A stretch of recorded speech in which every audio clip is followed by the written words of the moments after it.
কিনা তিনি সেদিন কি ভূমিকা পালন করেছেন। আমার প্রশ্ন সেনাবাহিনীর প্রধানের কাছে, যেখানে তিনি উদ্বাউন্ড ছিলেন যে তার সহকর্মীদের সহযোদ্ধাদের তিনি রক্ষা করবেন, তিনি কি ভূমিকা পালন করেছেন।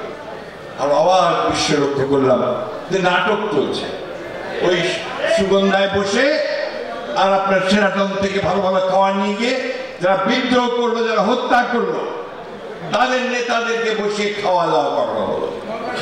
আমরা কি বলবো, কি বুঝবো, কি বুঝবে মানুষ? আজকে এই যে বিক্ষোভ, এই যে ঘৃণা তাদের প্রতি, এটা একদিনে তৈরি হয়নি বন্ধুগণ। দীর্ঘকাল ধরে প্রকৃতপক্ষে 1972 সাল থেকে এই দলটির প্রতি, এই শেখ মুজিবের প্রতি, এদের প্রতি আমরা ঘৃণা জন্ম হয়েছে বন্ধুগণ। কারণ তারা কোনোদিনই বাংলাদেশের মানুষকে তারা ভালোবাসেনি।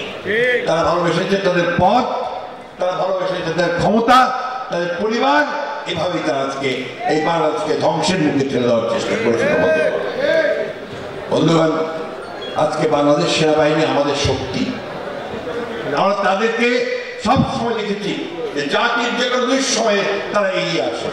আমরা দেখেছি 1971 সালে যখন গোটা জাতি কিং কর্তব্য বিমূল পাকিস্তান সেনাবাহিনী যখন আক্রমণ করেছে এবং গণহত্যা করছে, সেই সময় এই বাংলাদেশ এই সেনাবাহিনীর একজন অখ্যাত মেজর জিয়াউর রহমান বাংলাদেশের স্বাধীনতা ঘোষণা করে গোটা জাতিকে যুদ্ধে ঝাঁপিয়ে পড়ার এবং উৎপাদিত করেছে।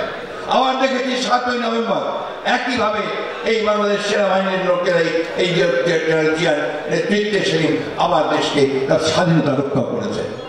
আবার এবারও আমরা দেখেছি এই 24-এর অভ্যুত্থানের মধ্যে যে বাংলাদেশ সেনাবাহিনী একটা প্রকৃতপক্ষে দেশপ্রেমিক ভূমিকা পালন